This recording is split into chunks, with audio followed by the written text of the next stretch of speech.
Good afternoon, ladies and gentlemen. I'm Mike Lackey, Board President for 2026, and I'm calling the meeting to order. At this time, we'd like to ask everybody to rise and pledge of allegiance. I pledge allegiance to the flag of the United States of America and to the republic for which it stands, one nation, under God, indivisible, with liberty and justice for all. Chief? Thank you, Mr. President.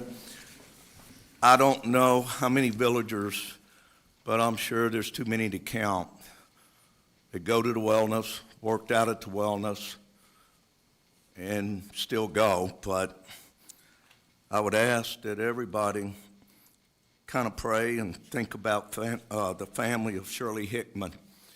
Shirley always gave you a smile. She always greeted you and help you in any way possible. She's a value employee, and she was the center of the Wellness Center. And she just greeted us with compassion, care, and a smile. I just ask that you keep her family in prayer.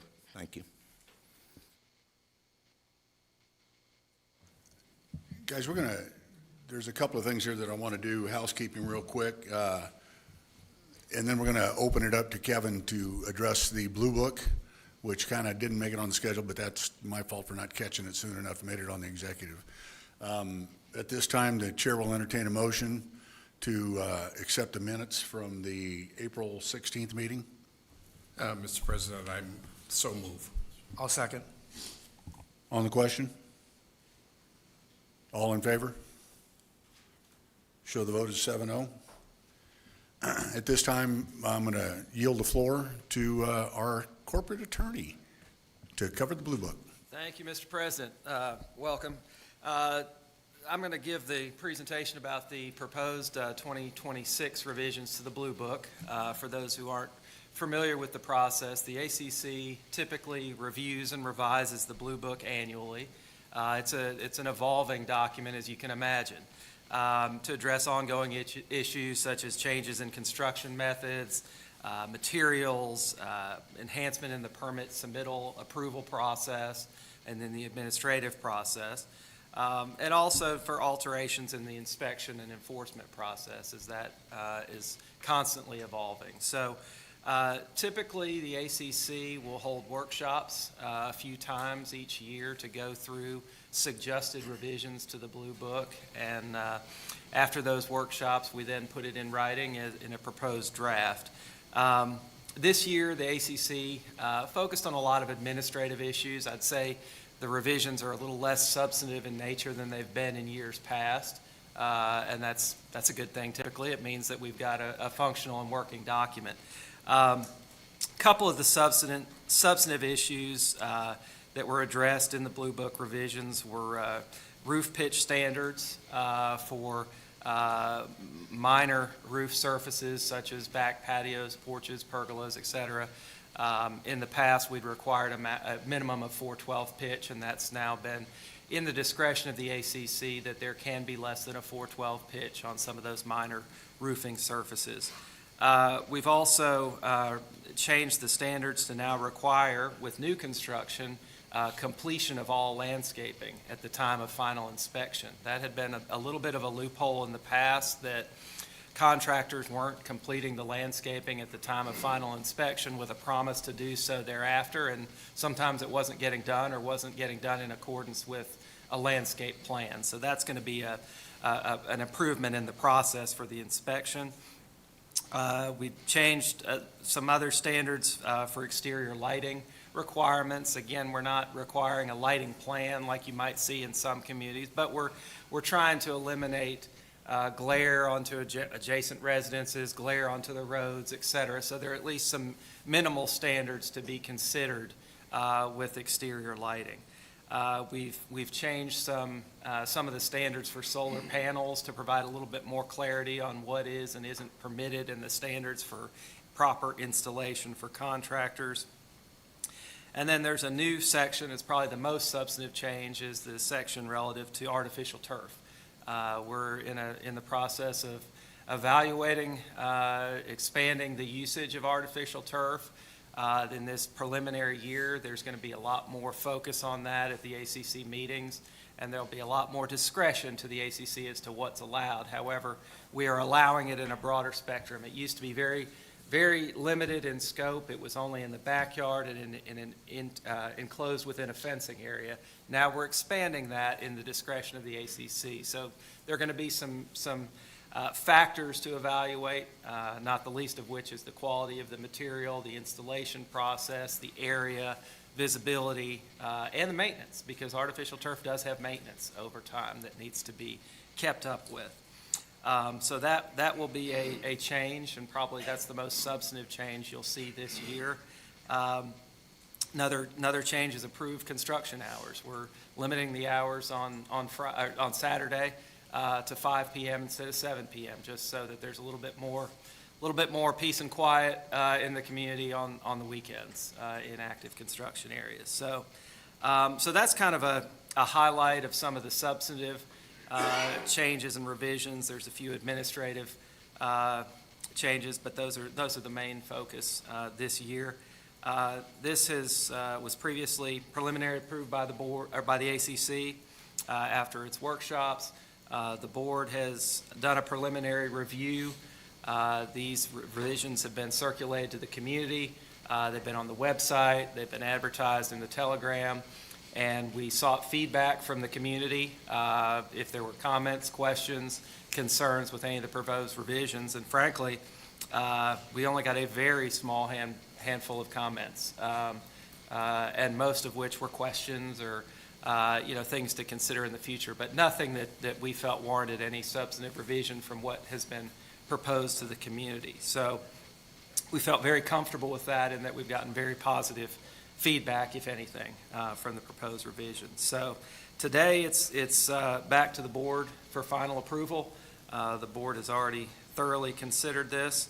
In terms of the revisions themselves, they've been out on the website in a red line format, so you can see exactly what is being changed. And then I'm going to prepare a summary sheet just to provide to contractors so they'll have an understanding of exactly what's going to be revised. This will be effective June 1, 2026. So subject to board approval, I'd turn it over and entertain a motion if the board has one. Is there a motion to approve the Blue Book as written? Mr. President, I so move. I'll second it. On the question? Seeing none, all in favor of accepting the Blue Book as written? I show 7-0. Thank you. Thanks, Kevin. Absolutely, my pleasure.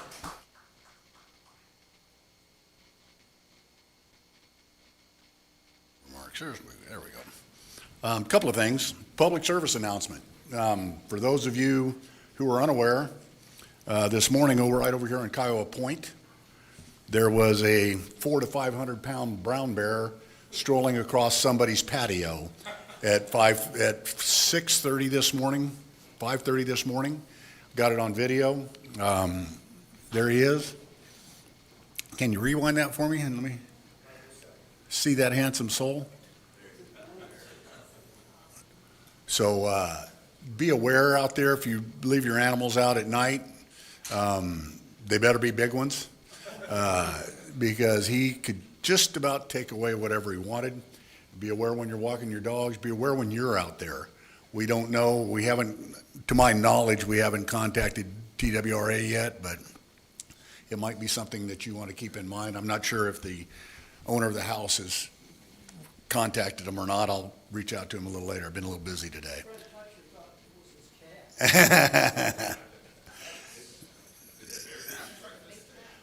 You can have bears. Bear tastes pretty good. I've had bear before. It's not bad. I don't know. But just be aware, we do live in God's country, and all of his animals live here with us. So when you're out there, they're out there too.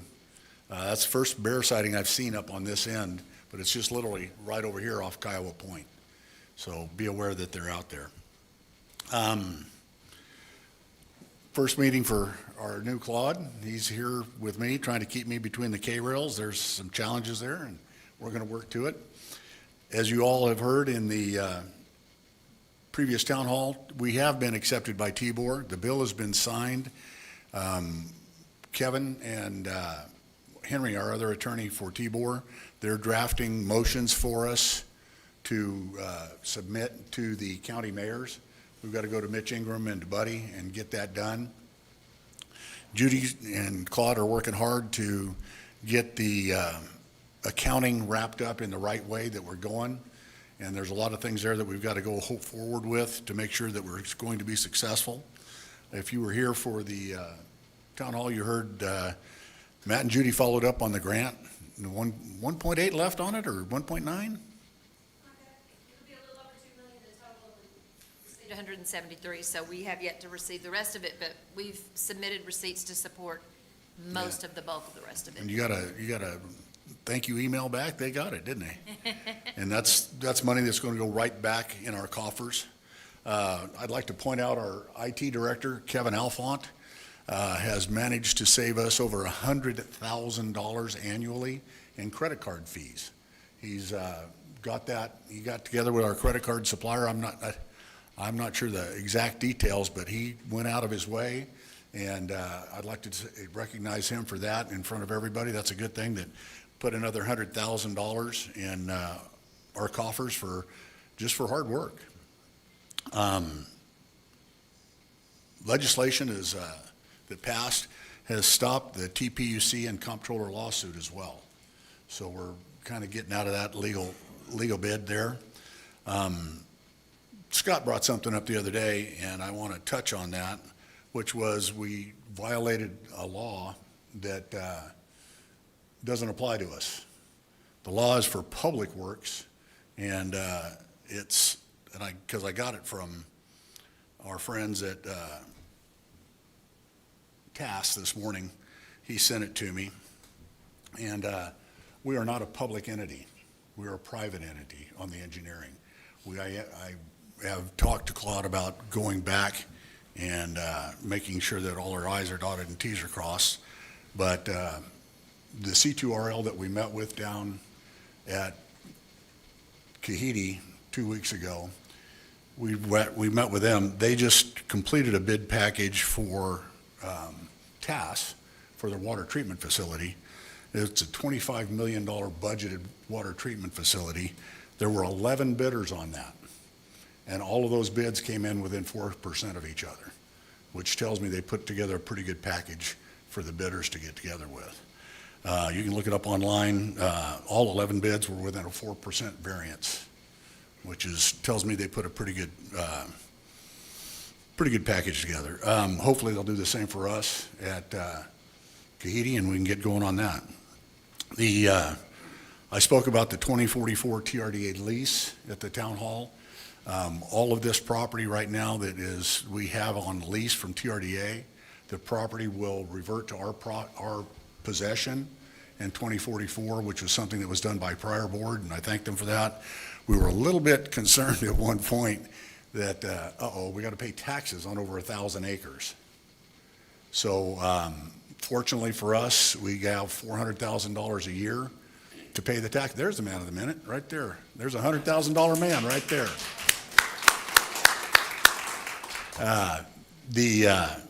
We have $400,000 that we currently pay TRDA every year for the lease. So that money will revert back to us, so we can go pay the property taxes and give it to the county, I guess. We haven't figured it out, but it looks like we're going to be cash flush, and we look forward in that spot. And I thank Judy and Carrie for going in and looking at that. And we don't have a crystal ball, but it's a pretty good look. Spent 3.5 hours Saturday meeting with the Strategic Initiative Action Committee, and they're sitting back there eyeballing me. So thanks, Otto. I appreciate that. We learned a lot. There's a lot of things that were pretty simple fixes, just changing zones and stuff on the log in, log out, and some other stuff. Some things that we're hearing from our employees, our teammates, whatever you want to call them, that were simple fixes to make everybody's life a little easier. Claude, you sat in on it yesterday, didn't you? Mm-hmm. And it's a good thing. It worked out. It's eliminated a lot of risks for us, some of the risks that we had, and they're helping us get along. our demographics are changing. And I mentioned this at the town hall. The demographics are getting younger. It really kind of surprised me with all the new move-ins. And there's actually a school bus that runs on my street and picks up 6 kids every day, which is kind of a fun thing to see. And they're going to school, the bus comes early. But there's a lot of people working from home as well. And right now, we only have one really good internet provider, and we are actively working with another internet provider, AT&T, to get them on board. You might have saw them as you're pulling into the yacht club today. They are rapidly covering this area, and Matt's ended up issuing a couple more permits to get going on that. We've working with Troon to get that going and making good things happen. At this time, I'll open up the microphone for public comment. Mike, thanks for the thorough report. Mike Robbins, Milagro. Members of the board, thank you for passing the Bluebook Revisions. I'm part of a community out in Nevada. They have a master plan board which handles 10 or 12 of the communities under the master plan. In my community, I spoke with 2 or 3 board members in the last few days. They're going to try and appoint me onto the Rules and Regs Committee out there, which is right up my alley with my background. Just wanted to let you all know, and thank you all for looking at this with the ACC Committee, one of the things that they're going to seriously look at for people's enjoyment in their own property, especially at night, is lowering the lumens out there. So this light pollution issue was not only here. My area, my cul-de-sac, there's been some adjustments made, some revisions. We all had to sign off that there's no more lights on the common property lighting up the neighborhood. So that's been taken care of, a few of other little things, so that worked out well. But anyway, we're not alone in this, and all of the Blue Book issues probably are going to be very positive for the community. And Kevin was following this. I wanted to thank him, but he left. But thank you for your input in this. Thank you, Mike. Oh, Pat? Hey, how you doing? Good to see all you guys again. I have to read, as you know from watching past board members, I will ramble if I come out of my mind, so. And believe me, it's as bad on me as it is on you, so let me read this. Oh, sorry, Joe. My name is Pat White. I live at 304 Skiatook in Coity.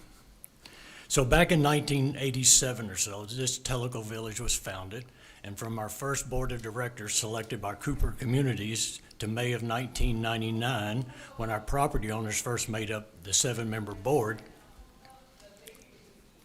Thanks. Each successive board has confronted and solved issues both large and small, making this community who we are today. A vibrant, solvent, successful Tellico Village. Each of us chose Tellico Village. The vast majority of us retired here, talking what you were talking about, Mike. You know, there are some younger folks in here. One time I was younger. Yeah, after 19 years, I look in the mirror, I go, who the heck are you?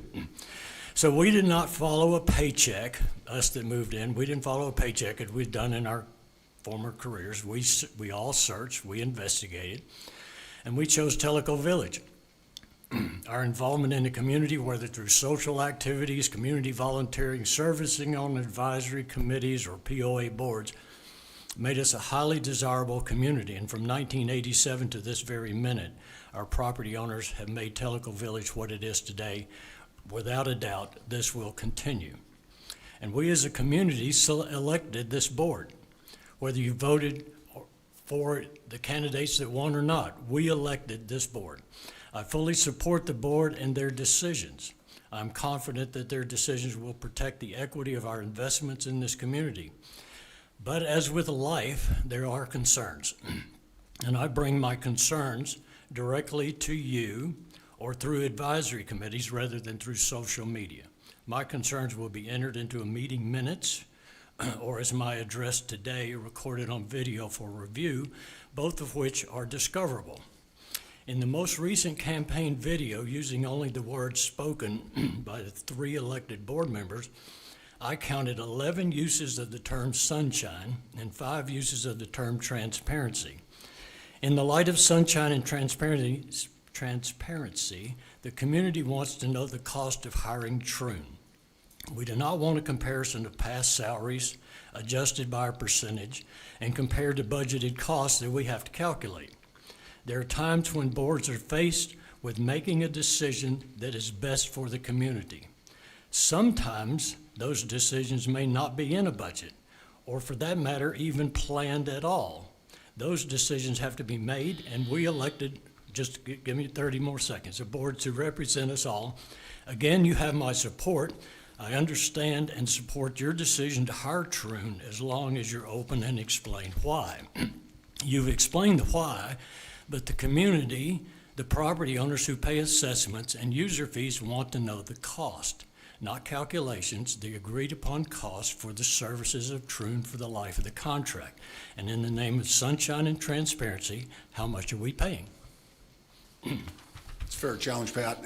Let me get with Claude and close that out, because I want to make sure that whatever I divulge doesn't cause him heartburn in other properties. And It can't cause heartburn in other properties if he signed an NDA. Did you sign an NDA? Either one of you? no, No, okay, then it's discoverable. it's discoverable, but let me get with him and we will get that number put out. I will give you that. Thank you. You're welcome.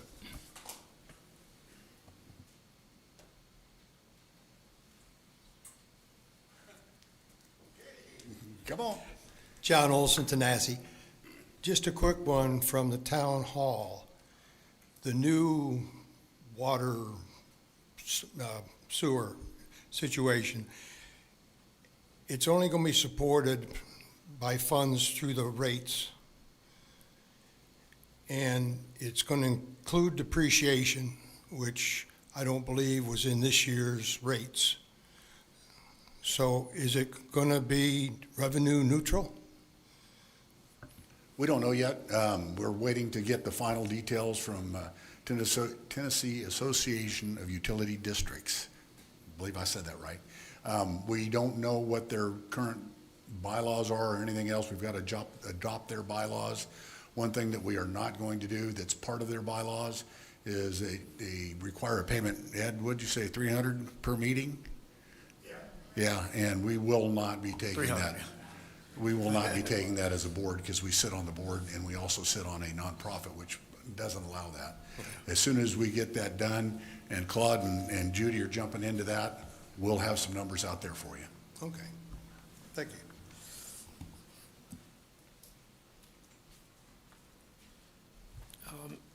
Joe Bogardus from Coyote. I've just had a question about the process of getting these county approvals. We have to go to the mayors and get them to sign off. Is part of that process, do they have to bring the letters that we are drafting to their respective county commissions and have them approve them? We've already sent them to Kevin's working with getting them to their county council first, and then let them carry the ball after that. Okay, so we don't know if the mayors can just sign off, or will they have to take? I don't know about their authority, Joe. I can't, Oh, okay, I can't speak okay, to that. all right, that was just my I'm ignorant question. in that space. All right, thank you.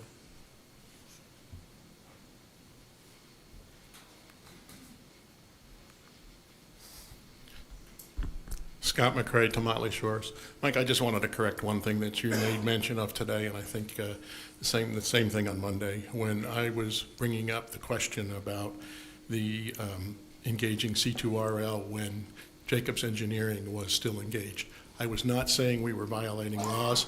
I was saying that by having both engineering firms concurrently engaged on the same project would be asking them to violate their professional ethics. Okay. That was the only reason why I was bringing that up, so that you canceled the Jacobs Engineering task order before you engaged C2RL. It was not that that I was accusing you or anyone else of violating a Tennessee law. It's all about professional ethics. And if the two engineering firms don't know that they're both working on the same project, even though Jacobs was paused, that presents them with problems as well as us. That's all I was trying to correct. Thank you.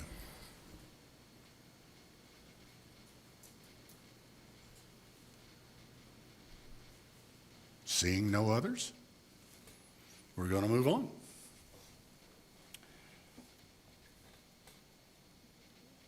Okay, open forum, that's done. We're on WSIAF. Hey, Mike, just real quick, there was a question online from Cat Purvis.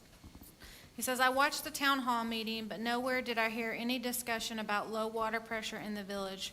What do we know now with the new organization involved, and who do we talk to about this? The water pressure issue, and I've reached out to LUB to get pressure recorders to get going for the summer, and as soon as we get those online, we'll check them out and we'll get going on it. But we've got I want to get some actual new recordings since the new tank's been put in. I got one more. Yeah, it's me again. I'm Pat White, Coyote 304 Skiatook Circle, live down that way. Thanks for reminding me, Cap Purvis. I listened to Joel. Correct me, Joel, but you were talking about your properties. You had this property that had water pressure from your, I'm gonna call it amateur meter, which I got to, that hit 160 pounds. Was that it? Okay. And then I listened to the lady that we last year before, had to refund all that money because she had X number of 10,000 gallons or something a month. And I calculated hers up because I ran a gallon of water 5 times to get the time. That's the only way I could get it. And then calculate how many gallons she spent, because she told us. And mine is 7 times lower than hers was, which is general. And now Cap Purvis comes up.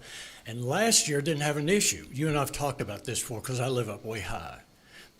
My water pressure for the last 9-10 months has been right at 50 pounds. But now people are watering because the water rates went down. Mine's now at 30. 30. That's the reason we're going to get the pressure recorders from LUB Yeah, and put them on the hydrants at the three. And again, the prior boards, which Carla and Ed were here, one of the issues is that we did not put those pumps in because we wanted to see what that water tank was going to do to our pressure, and it helped a little bit, but not significantly. So us up on the hill are still suffering from a lower water pressure. Not a big deal until you take a shower and your neighbor's watering the lawn and you have to stop taking a shower to wait till they finish, because it doesn't come out real good.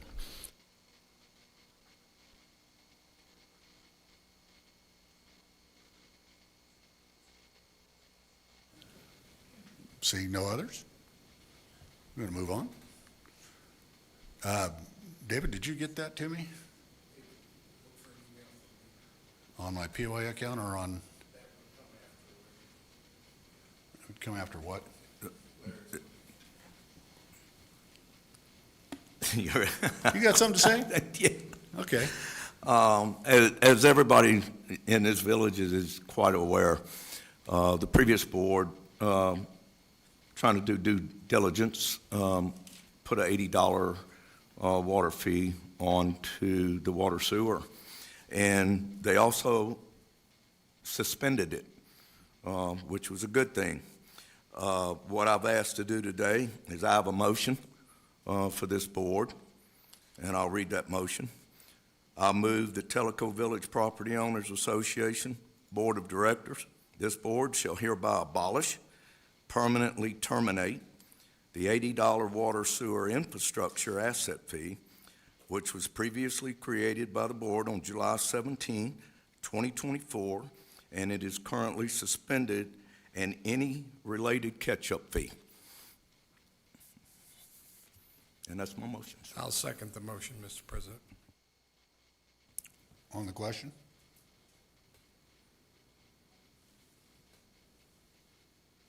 Hearing none, call for the vote. All in favor? All opposed? None? Let's show the vote as 7-0. David, I still don't have your,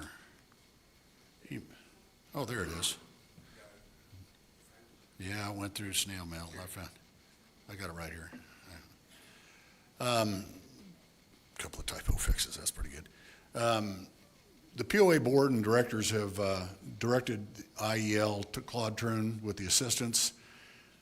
He requests from the POA staff and Trune management financial experts to determine and provide to the board as soon as practicable a complete deep dive accounting for all water and sewer funds collected and spent by the POA since 2003. The POA's future water and sewer cash flows and budgetary needs. And this is critical for us coming on with TBOR and to make sure, because they're talking about depreciation, and I'm not real sure how that's going to affect the way that we do things. But we need to make sure we have accurate accounting. And Judy, I know you're going to be busier and you're already mad at me for everything else. So here's another one on your plate. With Claude's help, hopefully you guys can get a hold of that. I have, where you guys are involved, I have no doubt. I appreciate you more than you know. Department, Christine, where are you at? I saw you here. There you are. Please have a seat.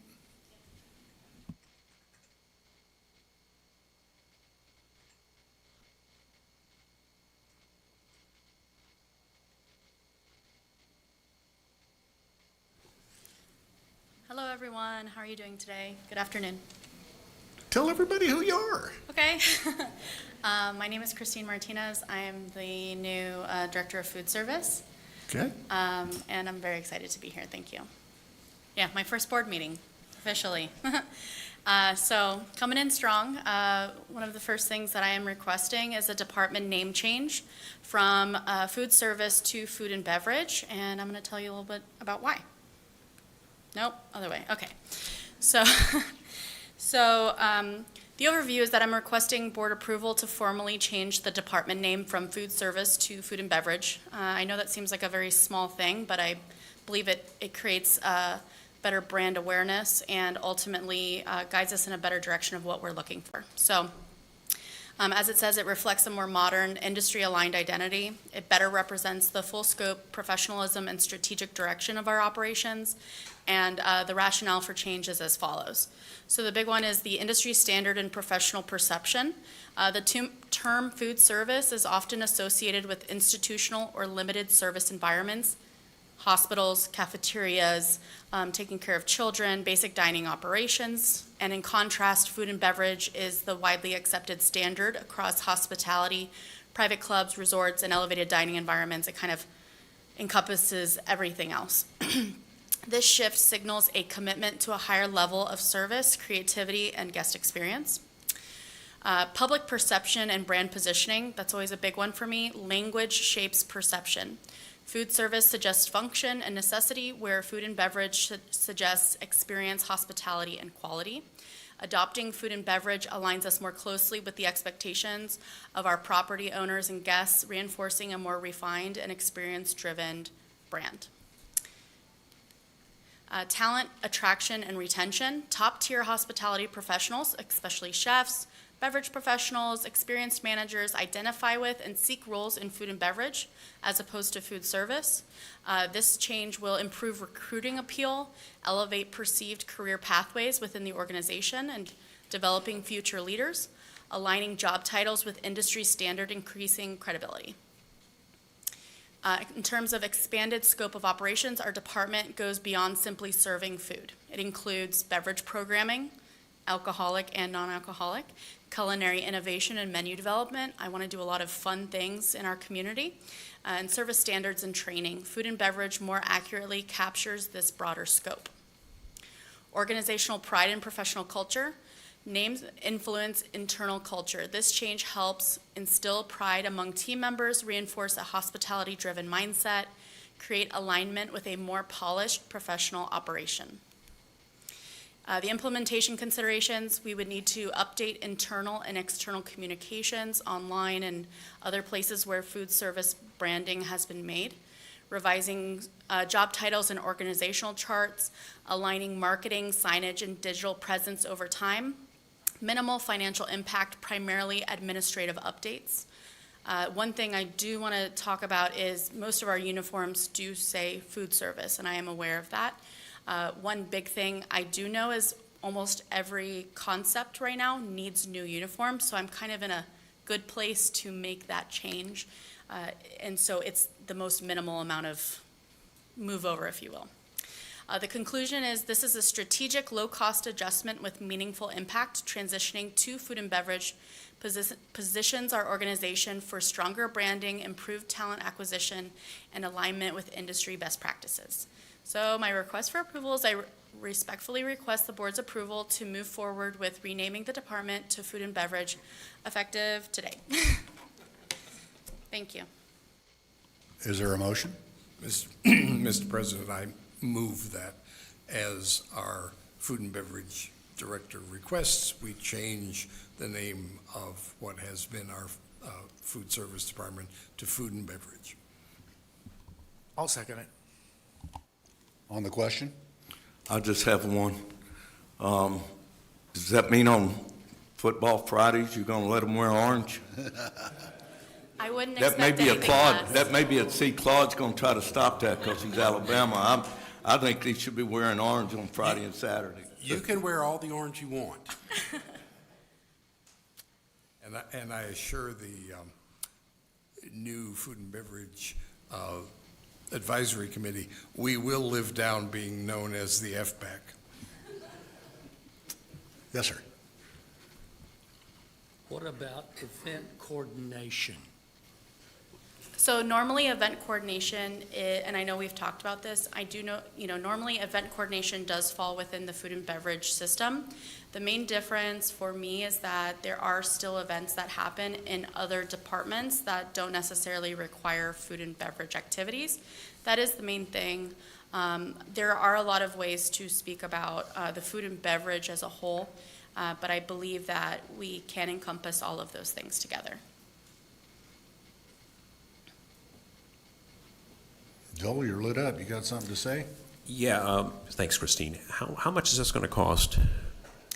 So outside of us changing any of the online activity, which we can all do in-house, it would only be this uniform change. But as I said, again, I already have the uniform budgeted within my budget that I have. And I don't expect it to be an immediate change. It's as needed to basically change the system over to food and beverage. So all current uniforms that would say food service are going to be allowed during this transitionary time? Yes, and I would not do anything too rash in order to make sure that it's aligning with the budget that I currently have. And I apologize, I stepped out for a moment. So did you list pros and cons for both? You had the Yes, cons in sir. there? Mhm. No, sorry. Primarily, food service is associated with more institutionalized schools, hospitals, things like that, whereas food and beverage is more that hospitality brand. Hearing no others, call for the vote. All in favor of changing food services to food and beverage effective immediately? Joel, no vote? Are you a no vote or an absentee? You voted no. Let the record show it was 6-1. Thank you. All right, thank you for your time. What you got? Doug Sloan, Chattooga. Thanks, Mike. I want to go back to WSIA, if you allow me for a minute. Okay. Just want a clarification. So now that we've permanently, if I can call it that, canceled beyond just a suspension, new homeowners moving into the village will not be paying the catch-up $80 fee. So that, just so we're clear, I'm okay with that, but just want to make sure we're clear that those of us who were here paid the $800. Those that are moving in now will not pay. $720, but who's counting? Okay, thank you. Right now, we are working through that, and the staff is looking into that, and that's part of the direction that we've given Claude to look into see how we're going to proceed with that. We don't have the final answer yet. This just came up at today's meeting. Okay, so you're saying there's a possibility that new homeowners will have to pay their $720? Or maybe we can find a better solution. Got it. Thank you. Excuse me, point of clarification, Mr. President. I believe the motion included catch-up fees. Yeah. So that, Yes. so being terminated.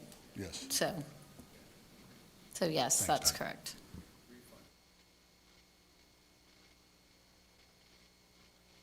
Matt, I think you're up.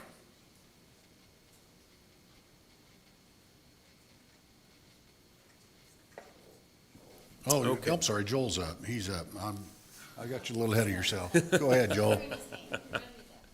Thanks, Mike. So, good afternoon, everyone. So this is going to be the April update to the balanced scorecard. Next slide, please. So again, just a quick reminder, the balanced scorecard with its strategy, its initiatives, its tactics, and its 14 PDCAs. We're going to be going over the 14 initiatives or the Plan, Do, Check, Acts. Next slide, please. Next slide. So we're going to start off with property owner satisfaction. So I have some really exciting news to share. Our original plan was to go ahead and have our property owner surveys come due in April. We did not have a target set for what the satisfaction rate is because this is new, but there's some really exciting things going on here that I'm going to ask Mr. Bruce Polanski to come up and explain. But one thing I do want to point out is that our initial plan was to send out 50, or to get 50 responses a month. We're sending out 1,100. And I'm going to let him explain what that means to all of us, but it's pretty cool to see that, we're looking at 73% overall property owner satisfaction. So just a first pass at it, that's what we're showing. But I'm going to turn it over to Bruce to kind of give you a little more analytic details to consider. Bruce?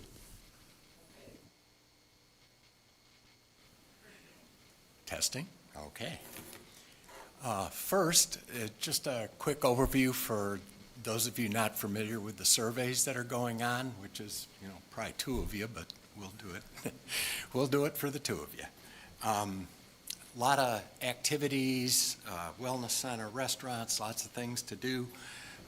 Some are funded with your dues, some, with other ways. Why would you want to take a survey? Yet another survey, the property owner survey. The POA wants to make changes and improve things. You want to make it better so you're more satisfied, and that's why there is a satisfaction survey. There are thousands of email addresses of property owners that we'll be sending, as Joel said. Our plan is 1,100 a month, so by the end of the year, everybody will have gotten it once. So there are questions about the operations, fees and costs, infrastructure, and POA departments. And again, your feedback is critical to making sure that changes that come from this are going in the right direction. Also, be aware that it is different than the QR code surveys. So when you go to a restaurant, every time you go and have a meal, you have the opportunity to, hit the QR code. Hit the QR code and talk about your experience. With a property owner survey, you're going to be asked questions in general, your whole overall experience, not just one meal, but, in total. So it's different data. And again, if you're not taking these surveys, then your voice is not being heard and part of the changes that are coming up. So again, 1,100 randomly selected property owners. It goes out on the first Tuesday of each month. Takes, the current stats are less than 12 minutes to complete. And there are 6 main sections: demographics, just 2 questions to help us better analyze the data. Infrastructure, maintenance, and operations, there's 4 questions. Typically, there's 3, 1 to 5 satisfaction scale and 1 open-ended verbatim, tell us what you think, why you rate it that way. Amenities and activities, there's 4 questions. Fees and costs, 5 questions there. Operations, the departments, there's 4 questions. And then section 6 is kind of verbatim overall, cost, quality, services, tell us what you think. Next slide, please. Okay, what we're going to look at today are the quantitative, or 1 to 5 ratings, very dissatisfied to very satisfied, for those sections 2 through 5. In the future, when we have more data, more statistical significance, we'll evaluate the written responses and correlate them with the objective responses to not only find out what you're rating, but try and get an insight into why you're rating it that way and what we can do to improve that. Right now, our response rate is 16%, and we're a little disappointed in that, but we're hoping over time people will realize that this is their chance to have a real impact and make things go the way they would like it to. It's going to, drive the 2027 business plan, so here's your chance again, your opportunity. All right, now the data, my favorite part. So you can see by rating, very satisfied to very dissatisfied, what the numbers are in the survey, and then we're looking at a number of different metrics, and towards the end, we're going to, take a look at the data, the metrics, which ones seem to best reflect what we're looking to get. But for now, we're just looking at a simple average of the ratings. Overall, we're at 73%, or 3.65 out of 5. So for infrastructure, maintenance, operations, 3.93, which is 78.5. You can see the charts look similar. There's a lot of people satisfied. Some are very satisfied, some not so satisfied. Many 7 or 74%. 7 or 74%. Okay.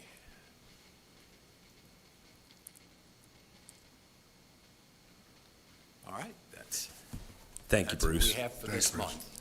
Yes, Sherry?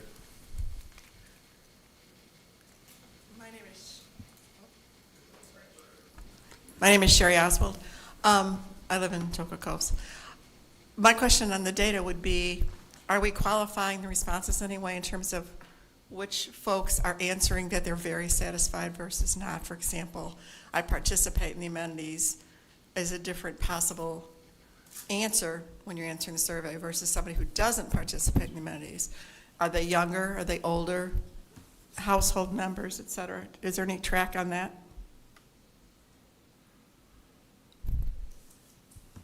So Bruce, she's asking some additional demographics. Now, you said you're capturing some of the demographics in there? Yeah, but it's more like what neighborhood, and we do not ask age or sex or anything like that. But we don't know who they are, but we do know for each rating what their comments were. So that helps us. Can you repeat that because our online people can't hear that? Bruce, do you mind stepping back up again? Yeah, that's so that everybody online can hear your answer as well. Sorry about that, Bruce.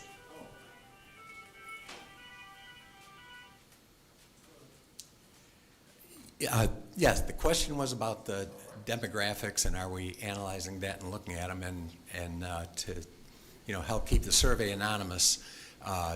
We do not track who it's coming from, and the demographics we look at are more like what neighborhood, because there are some different facilities in different neighborhoods, and we may want to break it out by that. But what we do have is every response to every question. For each respondent, we know what rating they gave each question, what verbatim responses, what they said about it, which will give us the ability to correlate, what is it that they told us that when they gave us a high rating, and what did they tell us when they gave us a low rating? For each amenity you use with some frequency, that might let you correlate with the lady's question. It'd still be anonymous. Yeah, it would be anonymous, and we could do that. I can take that back, and we can. One of the things, sorry, Bruce. Well, we're just constantly, anytime we do a survey, as I hope you appreciate, we're balancing what we're going to get from it versus yet another question that everybody has to answer. And I just had a process question, and forgive me, you're much more a numbers guy than I am. It's 1,100 residents a month chosen randomly. Next month, do you rule out the 1,100 who already got one? Oh, this is going to one time to each person. Okay, so I think the math would go that in 6 months, you would have hit all 6,000 households roughly. Is that right? Yeah, except this is individual. We are surveying by individual. So it's 12,000 and up, yeah, okay. Yeah, in that neighborhood. And one other thing, I think, Bruce, is in your previous property owner survey that was done a little differently, it did include demographics of like age and things. And then you said the one that we're looking at for the future may, in fact, cover some of those issues. Is that correct? Yes, for the committee formerly known as long-range planning. Some of you may remember that we do, surveys village-wide. Everybody can take it, and we've got about 40-some% response rate. And there we ask, age of people in your household. We get a lot of demographics, and we're considering we may do that next year. We were going to do it this year, but decided, that would be way too much. But next year, we'll take advantage of what we get this year from these surveys and not do that again, but maybe pick up some more insight. Previously, when I was long-range planning to the surveys, one of the things we did find that was interesting, when we correlated that data, at around the age of 75, people tended to do less things in the village. So, less golf, less recreation. That was kind of like an age-out process at that point. Now, I know a lot of people over that age that still are very active, but it was the average at that point, so. Excellent. So thank you very much, Bruce. I think that's it. Any more questions? Mike? Joe, just a quick question. If this group was 1,100 on all of this data, so 16% responded, approximately, correct? So now we go to the next group and the next group and the next group. Is there a plan to get more people involved with it, higher percentage this year anyway? Well, you could say it's part of what we're asking, what Bruce has been asking, is he really wants to emphasize the fact that although it's only 16%, I want you to understand that's over 300 respondents, though. So before we were looking for 50, so we're far exceeding our original plan of 50 per month, which I think Matt did some statistical analysis last year when setting the target 50 per month. If you got 50 responses per month, whatever that math turns out at the end of the year after 9 months, I think he said that was statistically significant. So as far as the significance of getting over 300 in the survey so far, it's still good, but we could do a lot better. I think the really important point that Bruce was making is that we're getting ready to start next year's business plan. And the feedback that we're getting from these will have a great impact on what targets we're going to set moving forward. So can't encourage the residents strongly enough to please fill these out. I know there's a lot of additional information we would like, but I challenged the group to keep it as brief as possible, and they did. And Bruce, would have liked to even have more information there, but he did pare it down to try to keep it at that 12-minute time frame to try to get a better response rate. It's new. This is the first you've seen of the results of it. So, yeah, we really want to ask, and maybe I can work with Beth and the team to see if we can't help get some more information out there, encouraging the residents to take these surveys, because this was pretty much a passive request, right? We didn't do a lot of marketing or anything for this. So the fact that we've got over 300, imagine what we could do with maybe some help from Beth and her team. Yeah, so we've sent out about 2,500 total, I think, Bruce, roughly. And then if it's in your inbox, you can still take it. So the ones that were sent out in March and April, they're still in your inbox. We did send 2 reminders, so you might see it multiple times, but you can still take it even though it's out of month, and it'll still show up. Possible suggestion, since I'm on the Financial Advisory Committee, can we find a non-cash way of motivating people to do this? Just a thought. Well, hopefully I have a non-cash way of motivating, because before I ran for the board, this was a topic. While I ran for the board, it was a topic. The year after I got off the board is a topic, and the year after that's a topic, and you guys ran for the board on exactly the same topic. The property owners say the POA does not communicate with me. Shame on you for only answering 16%. Shame on you, or 12, or whatever it is. This is your opportunity. Next time you complain, and send me emails, it's in the phone book, 304 Skiatook Circle. Blast me if you want, but I'm calling you to task. If you want to be communicated with, answer the questions. Thank you for your time. Thank you, Pat. And I'll just add to that. Pat, you referenced some of us running for the board, and you're right, we did talk about this, and what we were wishing for, and kudos to Joel and the Strategic Initiative team, they're starting to get us this. We wanted to have a statistically significant response from the village. I mean, I'm sorry, but next door does not really tell you where the village is. It only tells you where people who will go on next door are. This is as close as we've come up with so far. We actually can say the village, at least to an extent, thinks X or Y. So Pat's absolutely right.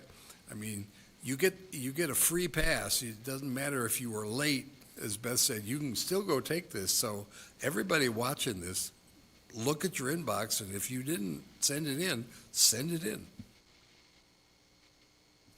Thank you, David. So we'll move on to the next one, the second one. This is a customer experience survey. This is what Bruce was referring to earlier, like a QR code. How was your meal? How was your visit to the POA office? How was your round of golf? And so on and so forth. What I'm going to call your attention to is the top left-hand corner, which is the graph. Now, the group got off to a great start, and they actually ran a beta test for 2 months. And that beta test did not include the POA office or Public Works. It was just golf, restaurants, and rec. But we were averaging right about 84.5 for a target of 85%. But here we are now with the official start. It was in April. We've added Public Works and POA offices to it, and we're really had a great month in April, 89.5. Next slide, please. So let's look at a quick breakdown. So the goal, as I mentioned before, was 85% satisfied. The customer experience survey results for April are seeing an overall improvement trend over March, as you can see, like 5% greater. Parts and rec and restaurant results are the highest to date for those 3 months, even though they're just beta tests the months before. And then we also added Public Works and the POA offices has now been added, and the results are far exceeding our goal. What you're seeing is each one of these separately. You see Parts and Rec coming in at an average of about 90%, golf coming in at about 85, right on target. Restaurants a little bit over at 86, and then wow, look at Public Works and POA office coming in at 97.4%. The only thing I'd like to call your attention to other than that is look at the number of surveys, right? So let's just say golf. We had 9,500 rounds played in April. We got 67 surveys.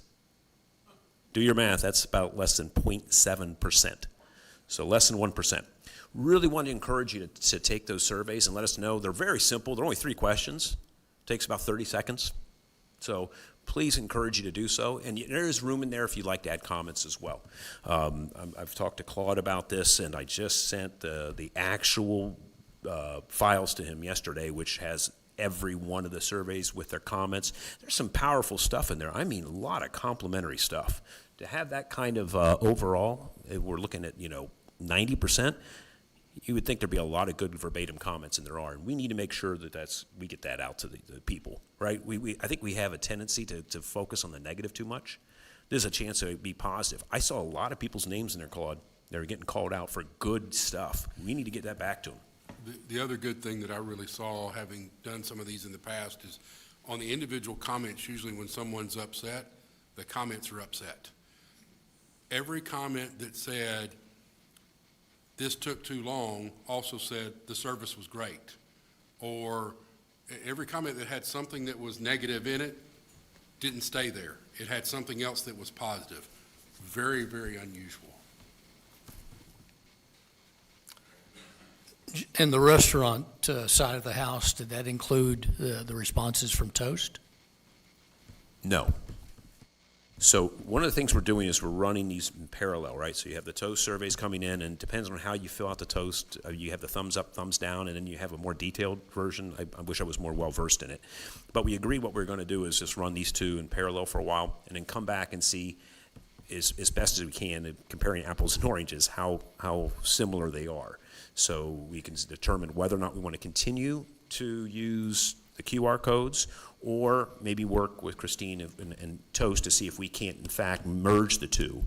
So that's something we're going to look at, but what we agreed to do at the beginning was let them ride separate for a little while and then compare the two. Good question. Next slide, please. So now, HelpSpot, another great story, okay? HelpSpot is something that was in place before this year. So we set a target of 85% from the get-go, and even though we went through the activities and the plan and the do, making sure that all the directors had the information to know specifically where their department contributes to the satisfaction of HelpSpot, we got off to a little bit of a slow start. But look at the trend. If you look at where we're going since January, right? We were right around 80, now we're at 90%. That speaks highly. Some people might say you treasure what you measure. Next slide, please. Great month. Now we're going to move on to the expense budget. Judy, I'm going to turn these over to you if that's okay. Thank you very much, Joel. Start off with our expenses. They continue obviously to trend favorably both for April and year-to-date.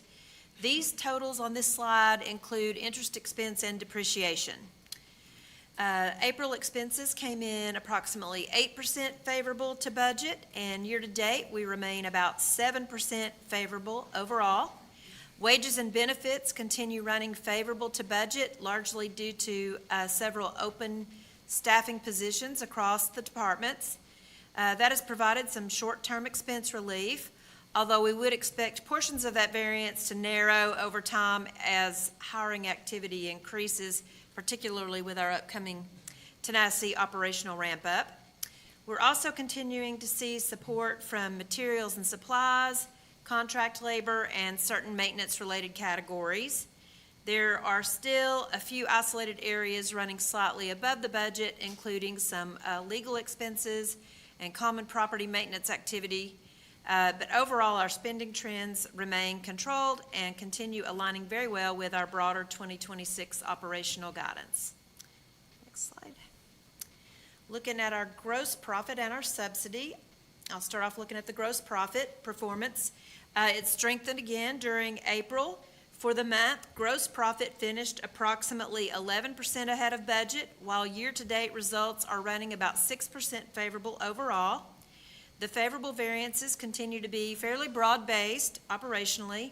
Our water and sewer margins remain strong. Our golf activity continues outperforming expectations. Recreation memberships remain ahead of forecast, and food service activity has also continued trending better than anticipated. Our utility tank installations remain somewhat softer than budgeted due to lower completion volume than originally forecasted, but overall, our operating margins continue to hold up very well. I'm going to look at our subsidies now, which is the top slide, part of the slide.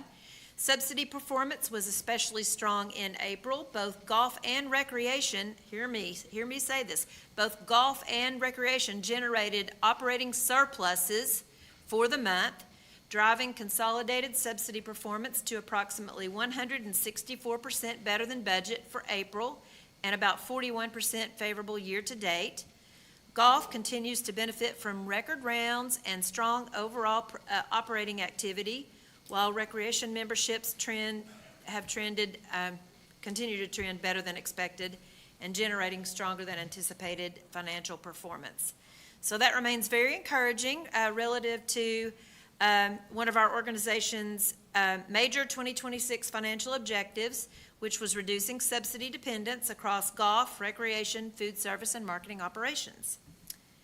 Let's look at our next one, our reserve contributions. So all of these things operationally result and flow through to our reserve contribution performance.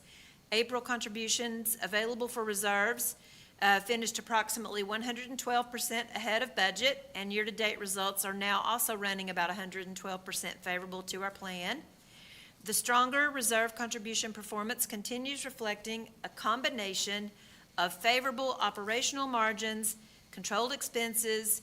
Our interest income strength is tied to our reserve balances, which remain elevated longer than anticipated due to our slower than anticipated infrastructure spending. And ongoing gains from property sale activity are also contributing to this result. We sold 4 additional lots this month during the month of April. So as discussed previously, a portion of the current favorability is still timing related and not purely just recurring operational performance, particularly as we're waiting on some of that infrastructure spending to occur later in the year. So thank you very much. Joel and Judy, one comment. Like the scorecard, like everything, but your plan and dues are all done on that side. So could we put in some of the stuff that Judy's talking about each month on that side instead? That would be nice to go back and reference that, where we're at and stuff like that in the slides. Certainly. Some of the things that, if you've been watching, what we've been doing is adding a second slide to sometimes explain it, but I have no problem with us maybe, bringing in that slide so you can be looking at them at the same time. Yeah, it'd be nice because for people that may want to go back and, Sure. reference this and later on, they can see Sure. where we're doing good and where we got some challenges. Yeah, let's Sorry, I didn't understand the question. So basically what you've been talking about, put that in a slide. Instead of the plan and do, which are completed, which is great that they're done.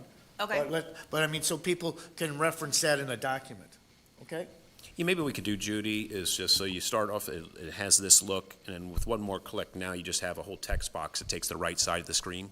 Would that work? So that way, Yeah. anybody can go back and still see what the plan to do is. We don't want to Sure. completely cover them up, but then Okay. your talking points, and that way they can keep their eye on the graph. I like that, Ed. Absolutely. Yeah, I think it's a good exactly. idea. It's like- Okay, and I will Thank you. also encourage you to please, I'm always looking for it to improve, participation. Please come to the FAC meetings on the Friday before the board meeting. Because we do a little bit broader explanation. We put explanations on the slides that are in there, and I try to provide highlights. So, and I'm always happy to answer questions too. So even when we go in and start adding more, if you have questions, call me, give me a help spot, whatever you need. Thank And you. at that finance meeting, you can get the 70-page document that goes everything in detail if you're really interested in the finances, because it's the same document the board gets every month. So, if you're really interested in a deep dive, that's where you go. Yeah, and Judy's done something different this year. She's actually found a kind of like a sweet spot between this and the 70-page document with a PowerPoint presentation, which is really, I find very easy to follow, much easier to follow than multiple tabs on an Excel spreadsheet. So, yeah, I kudos to you for inviting people to come and encouraging them to come to that. The biggest concern I have is I know there's some timing issues here, and I know we've got road maintenance on the horizon. But 112% just makes me think: did we budget correctly? Are we collecting too much? I know that's something that probably you don't want. No finance person would probably ever want to answer that. But I will tell you, it just seems like it's the run rate is pretty darn high. So hopefully we'll see some. We'll look at that a little more closely in the future if it continues on at that high rate, because that's over double we're collecting for reserves than we planned. That's a lot. Yeah, Joel, I was having the same thought, and it may be a note for Claude, heaven help us all, but the budget process has got to start reasonably soon, and somebody needs to find a way to answer the question Joel just asked. Should we budget a little lower in some areas? I mean, what does this data tell us about what we ought to do for next year? Oh, sorry. There you go. The results are exceeding the budget. No, I know, and so maybe the budget ought to be lower Okay. next year. I'm going to let Doug's come to the microphone. So Doug Sloan, I'm the current chair of the Finance Advisory Committee. Just a comment to pick up on Judy's point. There's 2 big pieces in the surplus. There's the operational piece, so spot on, we need to get that modulated correctly with rates. Then there's the exceptional items which we don't budget for, the sale of lots, et cetera, because you just don't know where that's going to go. So that you have to think of both of those. So I agree with you, Joel, though, as part of the budget process, we really need to hone in on operationally, what are the right rates to make sure that we're not collecting excessive fees. And that's a great point, Doug. I think, Judy, if I could challenge you, if it looks like it's this great windfall, if you will, maybe you just have a pie chart showing why it's over. What makes up that extra amount? Because I think to Doug's point, if property sales, where I might be thinking in my mind, maybe we got 10, 20, 40, 50,000, actually turned out it's $500,000, that's something we should probably take a look at and have a better understanding of it. So maybe some way of putting a image or some type of chart that will show why we're over by so much, because it is a big number to be over. Okay, next slide, please. So process efficiency improvements. So this one is about looking at each one of our operations, mapping out the processes, and seeing if there's any ways for non-value-added activities in it. And all I'm going to say right now, we had the collections improvement thanks to Beth and her team in March, but nothing to report in April, just moving forward with some of the plans. Next slide. Some of those plans include things like looking at our truck fleet, looking at our phone costs. There's some things in there that are significant and need to be looked at a little more closely, and the team is doing that right now, but nothing really to report so far. You want me to run with that? Your preventive maintenance? Yeah. I would love I was just finishing the efficiency. You're doing fine. Please, take the preventive maintenance. As you know, Kerry's he's the chairman of the ad hoc committee for the preventive maintenance program. Go ahead. No, I'm not chair. Come on. I'm just a team member. Well, first of all, Park and Rec is online with updating their asset list, something that we needed to get accomplished. Food and beverage, in my conversation with Christine, she understands from her past experience, you've got to account for your kitchen equipment. That's a high dollar value item. We've been focusing on finishing up the SOP, but we got knocked off track for the last couple of weeks. But we still expect to finish it by the end of the month. We got some good responses back, and that will help us a great deal. But once we take and finish all of this and get copies of everything, then I'm going to move on to the Finance Committee, which is wanting to know what assets do we need to start including in our analysis for the future. And that's where Joel and I need to have another conversation about what that cut line is, because initially it started out at $50,000, and we have a heck of a lot of assets that exceed $50,000. So it's going to be one of those things that's probably going to lead us right into June. Don't think that we're off schedule. I think we're very much on schedule.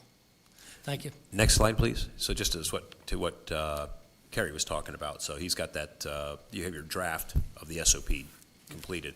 And yes, somebody said maybe we should include anything with 4 wheels, right? So things under $50,000, there's a lot of things under $50,000 that we need to make sure that we're maintaining on a regular basis to extend the life and improve the efficiency, quality, and never forget the safety for our employees.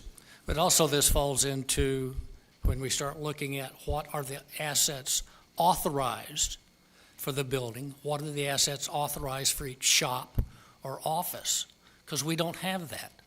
We have no authorized list of assets in those organizations and shops. Excellent. Thank you. Thank you, Kerry, for jumping in. So next one we're talking about is innovative new programs. We're in the process of this. We've had a couple of gross, kind of like one-offs, the music nights, game nights. This one we're going to, I talked to Claude about this a little bit over lunch. We really want to put a little more focus on this moving forward. Next slide, please. There's a lot of great ideas that this ad hoc committee came up with. We really want to hone in on the ones that we think will be repeating or recurring programs. Like I said, there's a few one-offs. There had to be a few adjustments because there was some unintended consequences of maybe competing with other things. Is that fair, Otto? Okay.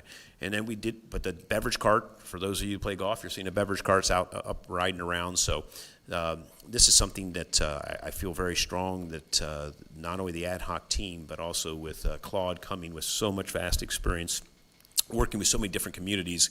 He's already thrown a couple that I won't steal his thunder, but he's got a lot of ideas about things that we could be looking into that were great success stories from other communities. Is that fair, Claude?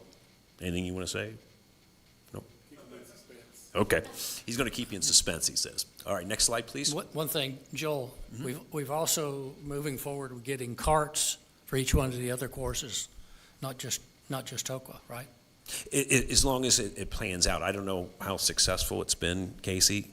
I don't know who's watching. Is it you, Christine? Okay, so you, Christine. So how successful?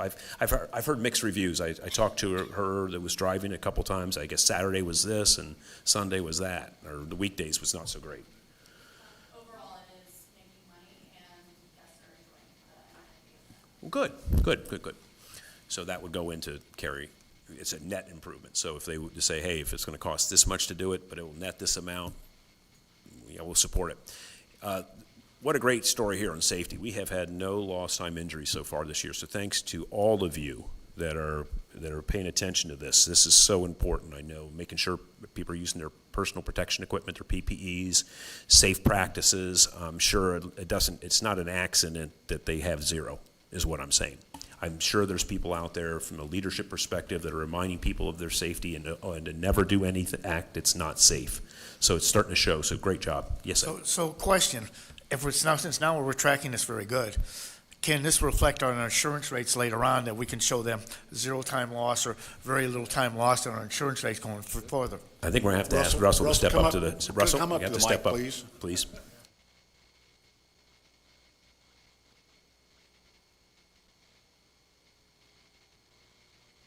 Our workers' comp insurance has gone down for the last 2 years because of things we've been doing. I'm hoping we'll make it. Right now, it was January of 25, the last lost time accident we had. So yes, it will affect our insurance rates. Thank you, Russell. Excellent. An excellent job.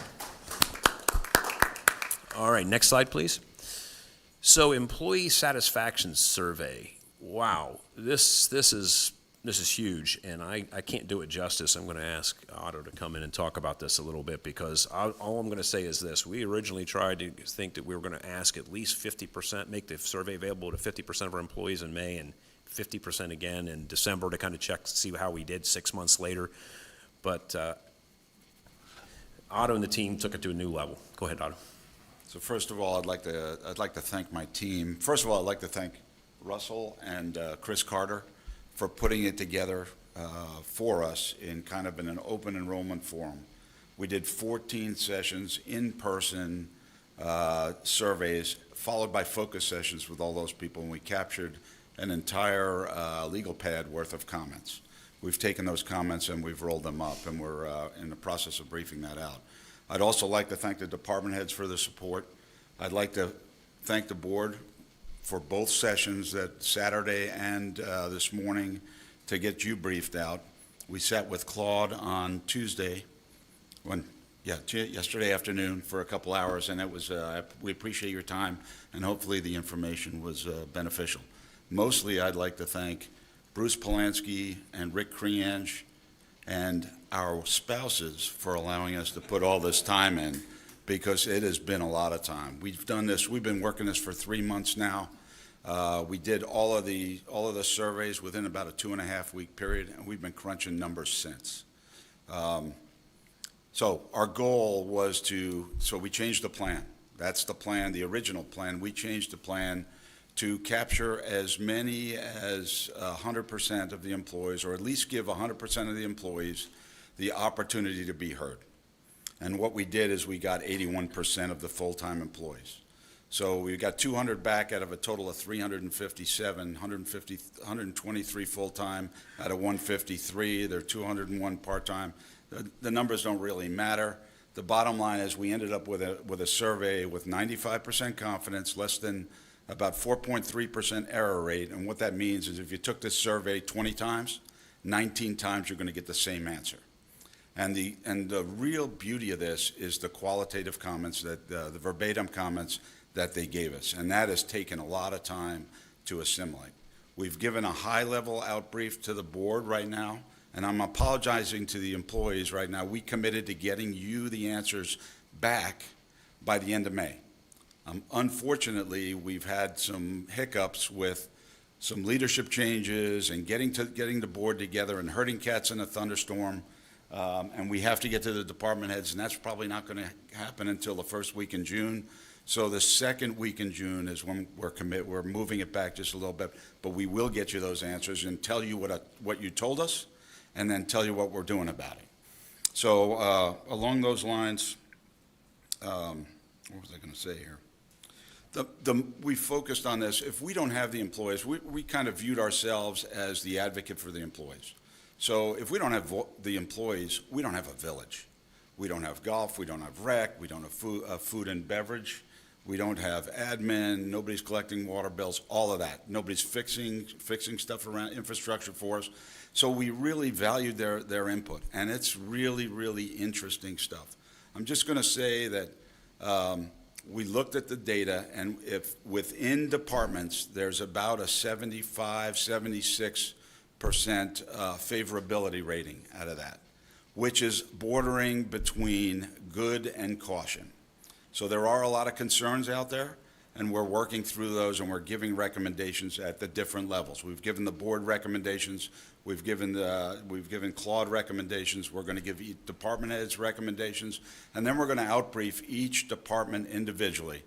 We will take all of admin together because there's low numbers there, but we've looked at the data within each department, and we're going to make some recommendations to each department as to what they can do to better serve their employees.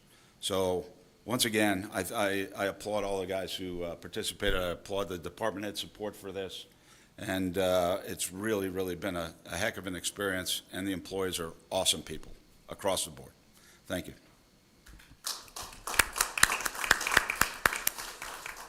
Thanks, Otto. And yeah, sitting through the details, I was overwhelmed. I couldn't believe how good it was. So there's a lot of really good feedback that is going to be shared with the department heads and the employees themselves. Hey, Joel, can I make one more comment? Sure.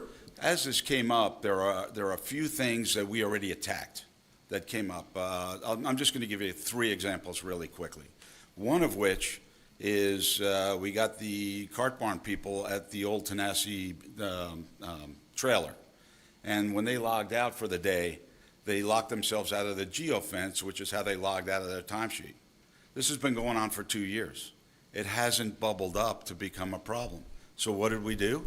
In that session, we walked down the hall, we saw Russell, who within an hour had it fixed. Same thing was happening with Wells's guys, going from Tokwa over to Tanasi, and they're aerating over there. They wanted to be able to log in out there. So we opened up these geofences for that. 2 other examples. One is people wait.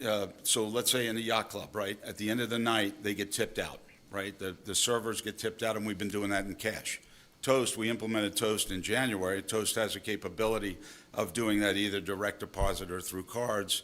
And I talked to Doug, and Doug talked to Judy, and we're implementing that now within the next few weeks. I would hope it would be done. The third thing is, we had a disparity when the servers reset the room, like from a POA event to a POA event or whatever, downstairs, let's say in the great room in the yacht club. The servers were getting paid at the end of the day $2.13 an hour, but the bus boys and the expediters were getting $12 to $15 an hour. So last week it came to a head, went to Russell and Christine, and that's now been corrected as of last Thursday, so they're getting paid at the proper rate. So we are making an impact. There are a lot more of these things to come. Don't get too excited for I'm telling the employees, don't get that excited. People have to do things to make this happen. Thank you very much. Thanks, Otto.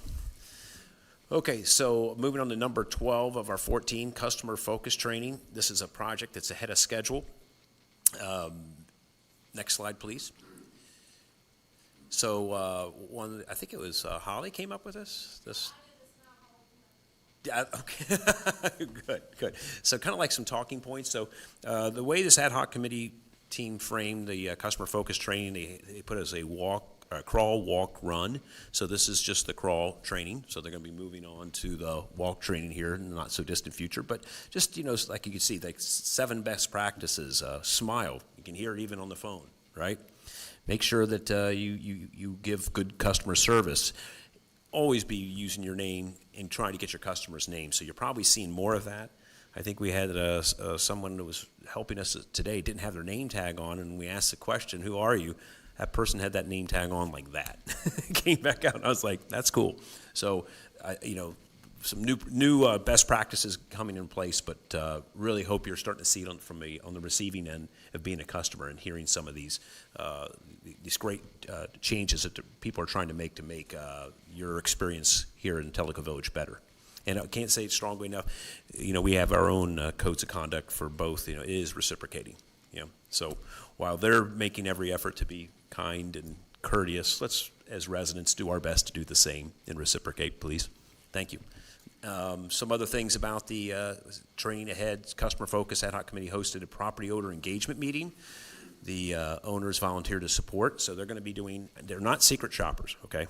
They'll just be going in and seeing it like, hey, if I have a trip to the restaurant, I'll make a very strong point of seeing were these practices exuded when I went in there. So we're going to be doing some things like these. I said earlier, people react to what you inspect, people react to what you inspect, not what you expect. So we'll be doing some inspection coming up. Our plan was to start in September, but I think they're going to try maybe hitting it even a little bit earlier in September. We'll keep you posted. Next slide, please. And number 13, the improve employee retention. This is kind of it's a great story, except I don't have the story to tell because we don't have our countermeasures documented, but wow, what a great improvement in the reduction of turnover at our restaurants. Way ahead of schedule and above plan. We were hoping to reduce it, approximately by half, starting off somewhere around 80% turnover from the previous year and trying to end the year at 40%. We haven't really worked through and documented. We had some change in leadership, and that kind of put some things on hold. But I'm hoping that we're going to get back to this very soon. I'll be working with Claude next week to see what we can do about trying to pick up and make sure that if there's reasons behind why we're having so much success, let's document it and share it. Right? If there's something we've done differently, the results certainly look great. Let's celebrate that. Next slide, please. And last one, I don't have anything to report on this. We're trying to get the employees' reviews aligned to the scorecard. Again, we've had a few things that have changed not so fairly recently. Again, Claude and I have committed each other to work together to get this resolved as soon as possible, to make sure everybody understands that we're all rowing in the same direction and all have the goals to get there. Russell has presented a concept that we're a little delinquent in getting back to you, Russell. I'm sorry about that. So we'll get on that. So here we are. Here's our dashboard. As you can see, overall, we're exceeding expectations. And as you know, if you look at the bottom, you have the 4 perspectives of the balanced scorecard: your customers, your financial, your internal processes, and your learning and growth. If it wasn't for that last one, that little hitch we have with the aligning the scorecards, I think that would be also in the green as well. So we're going to work very hard to do that. Here's something new. Hey, we now have year-to-date. So when you take all of the data put together, now this is pre-audited, this is brand new. We're going to be looking at this very closely to make sure that we've evaluated it and weighted it correctly. But right now, our first pass, pre-audited, shows that we're exceeding expectations. And so this is a good story to tell. So you're going to see year-to-date along with every month from this point forward. Next. That's it. Any questions? Hey, Joel, there's a question online from David Gillum. He would like to know, why do we maintain fleet vehicles that exceed their depreciation life? Are we looking at leasing fleet vehicles? Okay, so is Matt here? Yeah. Do you want to take a crack at that, Matt?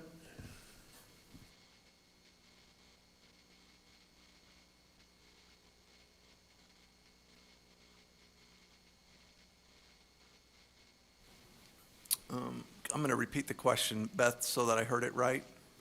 Did I understand? The first question was, why are you operating vehicles that have exceeded their depreciation?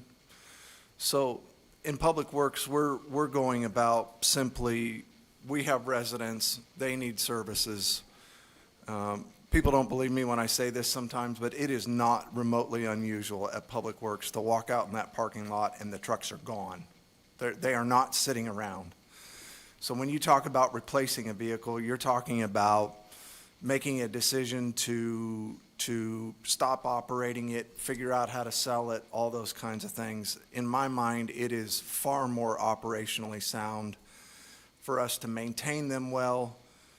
Here, right, just coming under the line, we're replacing vehicles right at the point where about another year of maintenance or repair history would result in costs incurred that are in excess of the value of the vehicle. I don't want to live on that line, but that's what we're catching up to. And at this point, the decision to adhere to an accounting depreciation schedule when making a determination of when to replace a vehicle, for me, is like, it's hard for me to adhere to that. If you've got vehicles out there, granted, I think it was just last month, we were talking about vehicles that will model yield 2005, 2006 with 285,000 miles on it. You could make the argument we ran it a little bit too long. But to set an accounting depreciation standard at which time that a vehicle moves on, if it's running, it's working good, people are out using them, bringing them in off the street and decommissioning them and that kind of stuff, to me, it just impedes service. It's not worth it.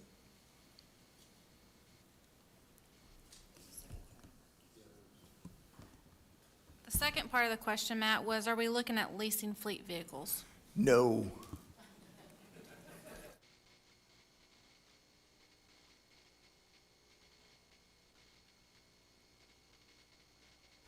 No, we went through a business case review on that in a previous city I worked in, and it's not a winner.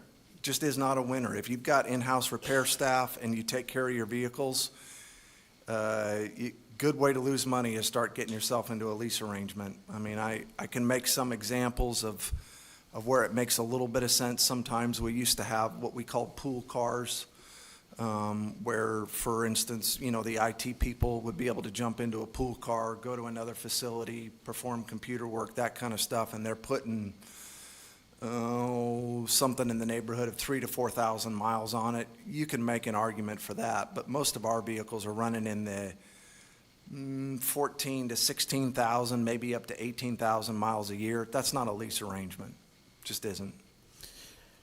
Thank you, Matt. And I think the other thing, too, to mention is what Carrie and the team are doing with preventive maintenance, right? So we're really honing in on making sure that we're following the OEM and our own personal best practices on maintaining equipment. In my previous life, a lot of if you're doing your PMs the way you're supposed to, you'll find that the vehicles or the equipment can last years beyond what maybe a normal piece of equipment would last without that kind of a TLC. So Carrie's working on the SOPs and getting all of the assets documented.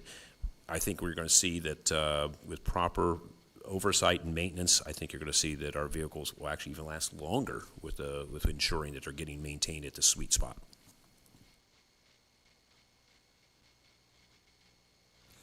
Mike, if nobody else has, I got one little comment. As a new board member, who came in at the end of December, it was, and sometimes still is, scary how often we have to make decisions when there's not a whole lot of data, and that's not where you want to be. And Joel took Carrie and Larry and me to school on the balanced scorecard last summer, reading the book. You get the three of us and you buy us all 2 beers each, we might tell you what that was like. But, there's 4 quadrants to this thing, and the balanced scorecard puts the customers at the top, which is not where everybody always does, but they ought to be. Either side, you've got finance and internal processes, and the foundation of the whole thing is employees. I can't tell you, sitting in this seat, how helpful it is that we're starting to get actual, reliable data about what the customers want and what they think, and reliable, actual data about the employees, what they need, what they can suggest. This makes a huge difference. I mean, if you don't come out of a numbers world like me, sometimes you can look at all these slides and get a little lost. That's the bottom line. We're moving towards being able to make decisions that rely on actual data, and that is a great thing. Mr. President? Thank you guys for all your hard work. We appreciate you. And it's very apparent by some of the cost savings and some of the revenue increases. And we're going to talk about spending some of your hard-earned money right now. Go ahead, Matt. Turn your mic on. I'll do it. Good afternoon. So this whole funding request has to do with our annual street maintenance program. And I may neglect to mention this at some point, but I want to confirm it's been unanimously approved by PSAC and FAC. So just a general overview on the street maintenance program. I've highlighted the two yellow ones, which will be the focus of this presentation today. The two others that are not mentioned, the street crack sealing program and the street patching program, which are done to the streets prior to the PMM application, are operational contracts less than $50,000, and they are budgeted. So administration has the authority to sign those. Just as we're going through it, to highlight your tab on the day as we're coming in under what was budgeted, and we'll talk through some reasons for that. Starting with the street sealant, we use a street coating called Polymer Modified Master Seal. It's a street sealant that's composed of approximately a third oil, sand, and some granular gravel. These sealants have been used sporadically at times in Tellico Village since about 2000.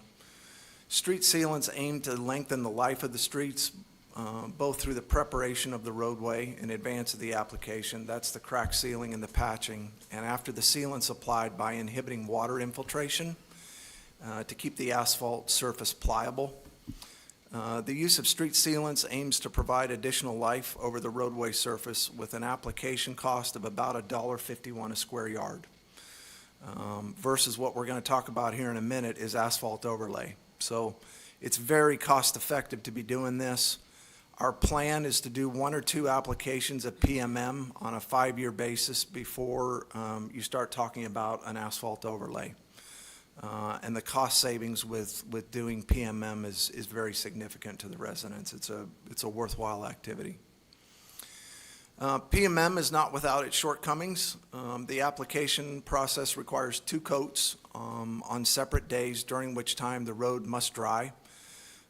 During the application, the roadway is not drivable, and the process of going through and notifying residents in advance with door knockers and saying, hey, look, it's Monday, it's Tuesday, it's Wednesday, it's Thursday, is pretty time intensive. And really what messes us up badly is when we have rain, because if your street is scheduled either for a first or a second coat and we get rain, you get moved to the end.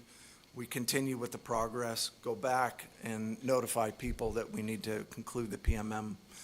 Thus far, though, it's pretty tolerable for the residents. It's not the funnest exercise, but you're generally probably enduring this something in the neighborhood of every 1 to 7 years. So here's the bid tabulation and the proposed locations. We did get 2 bids this year. I think for the first time since I've been Director of Public Works, we've only gotten 1 bid from Performance Striping Group in Athens. But this year, Watson's Contracting in Von Orr, Tennessee submitted a bid, which I'm always glad to see. We did request a 3rd bid from Tri-State Paving. They elected not to submit. But I've got the streets that are proposed for application, and we've got a couple of parking lots. One of them is going to be a really interesting one, and that's particularly the building and the docks that we're sitting in. We're sitting in the docks, excuse me. The docks associated with the building we're sitting in the parking lot that's going to need to be PMM. So that's going to be quite a coordination effort. But in any case, the vendor we have used, I think this will be the 5th year, Performance Striping Group in Athens submitted the low bid. They performed the same services last year and completed the work with as little disruption and convenience as possible. When you think about the fact that you're closing down someone's street, we tell them sun up to sundown. Generally, if we get a nice hot day, we're pulling the cones around 3 o'clock in the afternoon. Performance Striping Group is, as they're going, they're delivering Amazon packages. They're working with us on this. And the other thing that I appreciate is you'll see them out there with sheets of plywood to prevent the overspray onto your concrete driveways and that kind of stuff. So they're pretty detailed in their work, and they do a good job. The adopted budget was $148,136. The low bid from Performance Striping Group is $139,893. That brings us at just about $8,200 under budget. And at the second bulleted item of the recommended motion, I have one. And usually I try to write really long ones and put Ed up to doing it, but it's up to you. Happy to answer any questions. I'll make the motion that we adopt the FAC recommended 92,585 square yards of PMM application in the amount of $139,893.95 to perform Stripe Group. Is there a second I'll second it. on the question? I just, Matt, I know you know this, I don't know this, maybe you can help me understand. Some of our roads, I'm trying to name some of the streets, but like even turning off Atoka Road on the Chistano Way, there's like a gap that goes from 1 inch, now it's about 4 inches. And it's about like that, you know. And I know y'all come in and they come in and they do the crack sealing. My question is, we do all this crack sealing, and then some of the dips, and we do an overlay, the spray, but it really doesn't change. We have the same issues again. I'm not saying don't do it. I guess my question is, we have a timetable for some of these roads that really should be resurfaced totally versus spraying, and we know we may have to do it the following years. I don't know. Am I asking that? You know what I'm... I think when you started asking the question, I thought you were talking about the gap of the edge of the roadway down. I'm sorry. No, yeah, it's across the entire road. You know how they come in and fill all these cracks that are, if this is the road, there's cracks, they come in and they fill them, and then later on, they come over and they do that overlay spray. So basically what happens with that filler they use, it's not like you resurfaced. No. You know what I'm saying? Sealing It doesn't hold up as long. And like even you're going to the Toka restaurant, drive down that road slow one day. I mean, there's a couple of pretty good sized dips, and my question is, and that's probably not on the schedule right now, but when we do that, do y'all look at resurfacing versus spray before you put the money on the? Let me go Does back. that make sense? Here. Okay. Sorry, I went the wrong way. All right, so I'm not certain I understand what you're asking, but let me take a stop at this. So before we apply PMM, so you're talking about a 4-inch, so I'm guessing it's a depression in the asphalt? Is that kind of what you? Actually, this is a total separation. It's about that wide. I say 4 inches, maybe 3.5. You know, in other words, when you drive your vehicle over it, you'll feel the dip, water's getting down in it. Let me just call you tomorrow, because I don't know where you're talking about, Okay. and it sounds like an altogether different problem than what we're talking Well, about here. y'all do this, not y'all. When we spray, or they spray our roads, what I notice first is they come through, and if there's a hairline crack, they feel that crack. You know what I'm saying, Ed?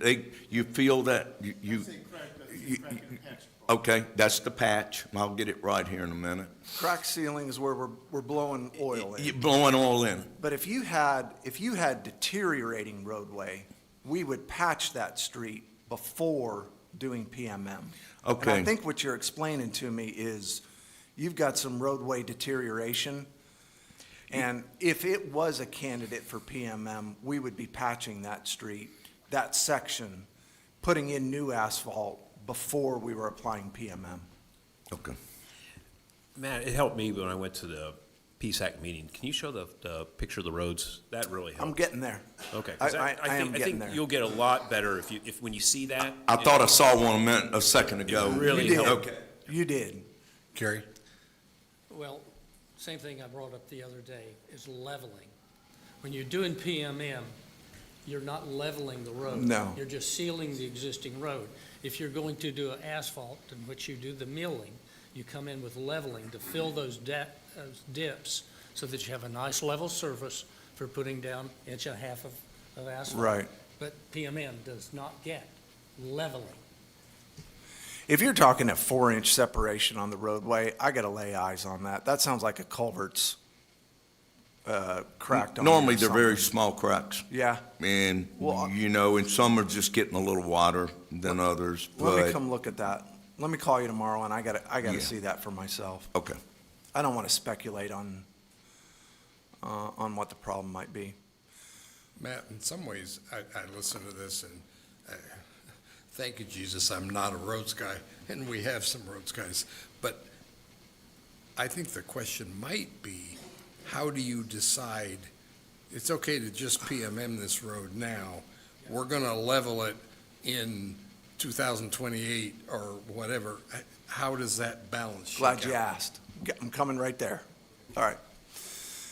So mill and overlay. Hold on, we've got a motion on the floor. Oh, I'm sorry. No, that's I'm fine. Sorry, I thought you. All these guys got off track here. I got to keep us on board here. Good job. There's a motion to the floor to spend 92, or 148,000 and change, 139,000 and change on the question. Mike,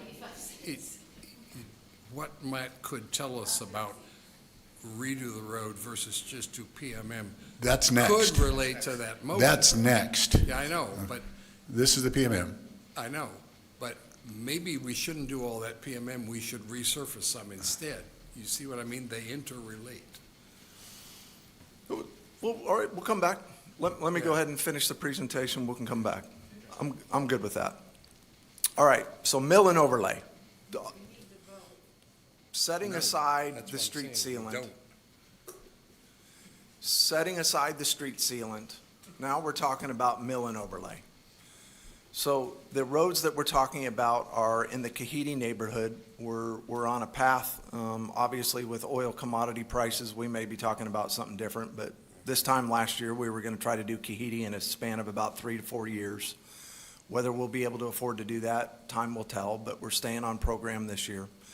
We've got some leftover areas in Mialakwa and in the Tanasi Shores neighborhood. So the adopted 2026 budget includes $1.5 million for milling and a 1.5 inch overlay of specific roads in Kahidi, Mialakwa, and Tanasi Shores. So to your question, Larry, we use the PACER, that's the Pavement Surface Evaluation and Rating Manual, to build the annual road maintenance repair plan. So it's visual inspections. I've worked in cities that uses the radar trucks where they're sending a signal down in, and they're looking for surface distress, cracking and all that kind of stuff. Works great, it's just darned expensive. So we use the PACER manual. It relies on visual inspections. Attempts to identify 4 common elements of the surface area. You've got surface defects where you got raveling. I'll show you a picture of that, but I don't think that's what you're talking about. Surface deformation, rutting, shoving, and settling. That's generally what you're gonna see in an intersection when the surface has gotten too rigid and cars come at a stop and it just starts pushing the asphalt out underneath. Cracks, the traverse and longitudinal cracks, as well as the alligatoring and the evidence of patching or potholes. So of the roads scheduled for mill and overlay in Kahidi, Mialakwa, and Tanasi Shores, we're generally observing ratings from between 3 to 7. And I think a 1 would characterize the road literally just got fixed. I mean, it's just brand new and they drove away. A 10 would mean it's gone, it's dead. You got to mill it down, put in new base, all that kind of stuff. So we're seeing 3 to 7, but most of the segments are in the 3 to 5 range. The recommended maintenance plan for a rating of a 5, for instance, is either a seal coat, which would be PMM, or a thin non-structural overlay of less than 2 inches, which is what we're recommending because we got more 3 and 5s than we do 7s. So Larry, what we're going about doing is keeping track of when was the last time the street was overlaid. We have records of that going back to pre-2000. There was some intermittent work there. We've been able to stay on top of it at this point. I said Larry, I meant David. And then we're looking at those roads that would be coming up as not having recently received an overlay and/or we've done PMM. And we're applying the PACER methodology to it and looking for those visual inspections of distress, and then kind of coming forward with, these appear to be the ones that are most ripe. So here's some pictures. If you're looking at the one on the left, obviously you've lost your roadway surface. That's cracking and falling away. In the middle is some illustration of what we call alligator cracking. You don't have just vertical stuff, you've got horizontal stuff, and they're coming together. I would say the picture on the left looked like the picture on the middle for maybe 2 years before it landed like the picture on the left. And over on the right-hand side there, I think, I just blanked on the term, but you've lost your elasticity. And so as the roadway has traffic and experiences spalling, that's the word, you're just losing chunks of your asphalt, and it's falling apart on you. So one thing we're also very mindful of is seemingly there are streets that have significant amounts of homes being built on them. That means you've got probably trusses that are being delivered on big trucks. You may well have sod being delivered. You're going to have some concrete trucks. There's no getting around that. We have to pay attention to those because they can get away from you a little bit faster. But that's an example of what we're after when we're looking at the PACER is those are all things that are going to get you at a 5 or a little bit less that we're watching for, as we know we've PM'd it and we know it's been in the neighborhood of about 10 years since it's been overlaid. Matt, let me ask a question about that. And the left picture, I mean, I'm in Mialaco, so, we're sort of a target for you right now. I see places, if you assume that picture on the left is the edge of the road and out beyond there is forest or, whatever's beyond, or even a yard. Ditch.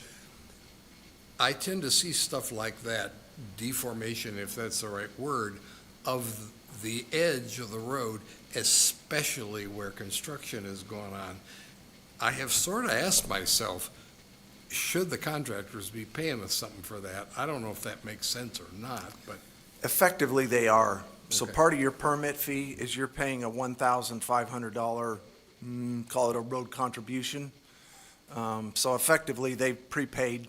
I don't know that you could necessarily quantify what it means for a truck to make a round trip through your neighborhood, but effectively, they have prepaid for their contribution to the road deterioration.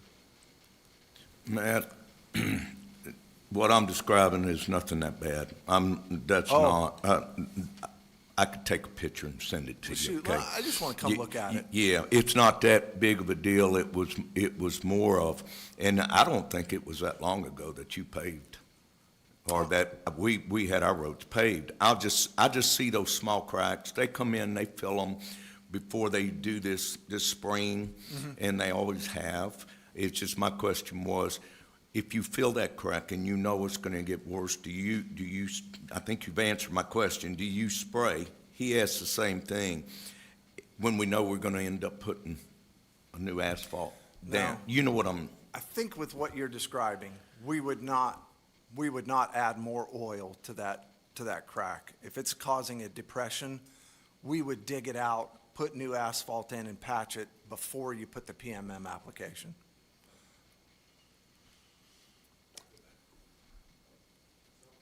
You want to go back to PMM now?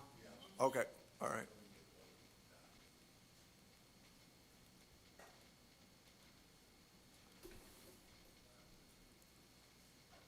The motion's been made on the question. Made and seconded, right? Yeah, on the question? All in favor? I show 7-0, thank you. Now then go to your next one. All right, so I was into the street overlay program and got to the pictures. We got our bids this year. We got 3 bids. We got one from PRI of East Tennessee, one from Tri-State Paving in Chattanooga, and one from APAC Atlantic, who is Harrison Construction, which I think that's who we've used every year since I've been here. PRI gave a very favorable bid, and I will leave it at that. The proposed bid from PRI of East Tennessee came in at $823,000 lower than the second lowest bid from Tri-State Paving. Since there was such a large difference in bid prices, Public Works staff contacted the representative for PRI and had a discussion that kind of went like, are you sure we're talking about the same quantities? Are you sure you know where you're talking about? Have you been to Tellico Village? Have you driven the roads? Do you realize this is a residential environment? It's not a long, straight shot. The answer was yes, yes, and yes. We also contacted a number of references. I'm trying to name them off the top of my head. I think it was Loudoun County. We also talked to the city of Knoxville, Knox County, and TDOT. Every single one of which said PRI is a great contractor. If you got a bid from them, you got nothing to worry about. So under the circumstances, ordinarily, you see a bid like this that's that much lower than the second lowest, you start to get really nervous. If I was sitting in a government setting in a city meeting, you would not have what you need to reject this bidder. You've checked the quantities, you've verified they visited the site, they're aware of the field conditions, you got great references. There's no basis for doing anything other than considering them as your apparent low bid. So like I said, considering what we've heard about PRI and the references we've gotten in our conversations, I do want to mention part of the conversation was 100% payment and performance bonds. Yep, no problem. Those were in the bid specs. We're planning on it. So. PRI's bid is $136,000 under budget, and I've given you a couple recommendations below, and I'm happy to answer any questions you might have, except for one thing. Carrie's comment about leveling. I do want to make clear, I'm going to go back to my picture. Oh, dadgummit. Did I screw you up? Can I go back to my presentation? There's an up and a down button, and somehow you push the up button to go forward, and I hit the wrong one every time. I'm sorry. All right, I'll do it without the slide. I'm sorry. So remember the picture on the left where you had just lost it. You can't simply, great job, Karen, thank you. You can't simply go right to that and just start pouring asphalt on that. Can't do it. It's not going to stick. It's not going to adhere. Part of our bid is an estimate of 2,000 square yards of really distressed areas like that, where we're going to mill down till we get to a suitable base, put in more base material, put in more tack, and take whatever it needs, if it's 4 inches of additional asphalt, to repair that area. So to Carrie's question, I think this is how I answered it for you in PSAC. The bottom line is, you're not just going to lay asphalt over the top of that. You are going to dig it out, and you're going to make sure you've got a suitable base, put more base in, more tack oil, and asphalt on top of it. So that's something I neglected to mention, I think, in FAC, or maybe it was PSAC, but we don't just throw asphalt over those and keep going. I'll take you back to your motion.